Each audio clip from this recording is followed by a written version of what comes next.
ladies and gentlemen, the very word secrecy is repugnant in a free and open society, and we are, as a people, inherently and historically opposed to secret societies, to secret oaths, and to secret proceedings.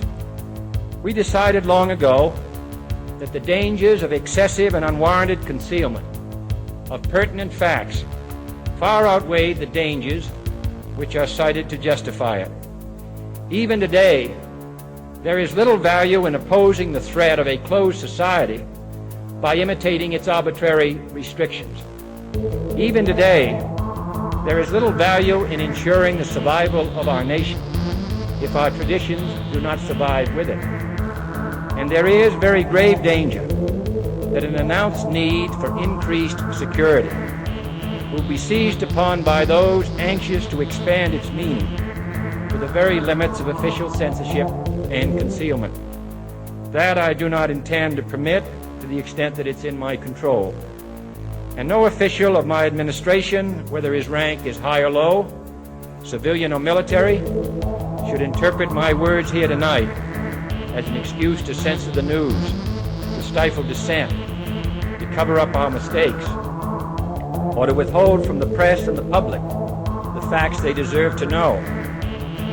For we are opposed around the world by a monolithic and ruthless conspiracy that relies primarily on covert means for expanding its sphere of influence, on infiltration instead of invasion, on subversion instead of elections, on intimidation instead of free choice, on guerrillas by night instead of armies by day. It is a system which has conscripted vast human and material resources into the building of a tightly knit, highly efficient machine that combines military, diplomatic, intelligence, economic, scientific, and political operations. Its preparations are concealed, not published. Its mistakes are buried, not headlined. Its dissenters are silenced, not praised. No expenditure is questioned, no rumor is printed, no secret is revealed. No president should fear public scrutiny of his program, for from that scrutiny comes understanding, and from that understanding comes support or opposition, and both are necessary. I am not asking your newspapers to support an administration, but I am asking your help in the tremendous task of informing and alerting the American people. For I have complete confidence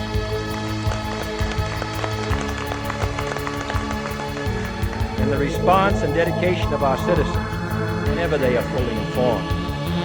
I not only could not stifle controversy among your readers, I welcome it. This administration intends to be candid about its errors. For as a wise man once said, an error doesn't become a mistake until you refuse to correct it. We intend to accept full responsibility for our errors, and we expect you to point them out when we miss them.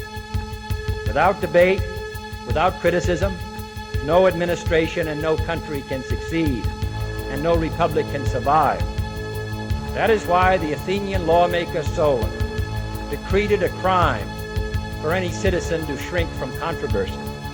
And that is why our press was protected by the First Amendment, the only business in America specifically protected by the Constitution, not primarily to amuse and entertain, not to emphasize the trivial and the sentimental, not to simply give the public what it wants, but to inform, to arouse, to reflect, to state our dangers and our opportunities, to indicate our crises and our choices, to lead, mold, educate, and sometimes even anger public opinion.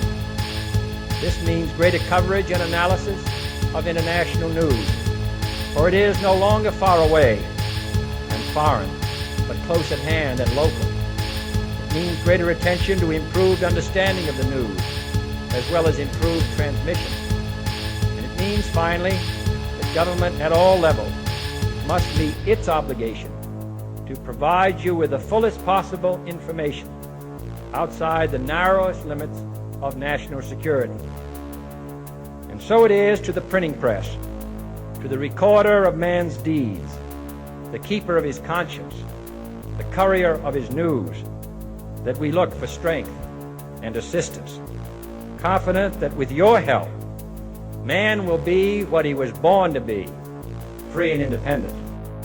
Free and independent.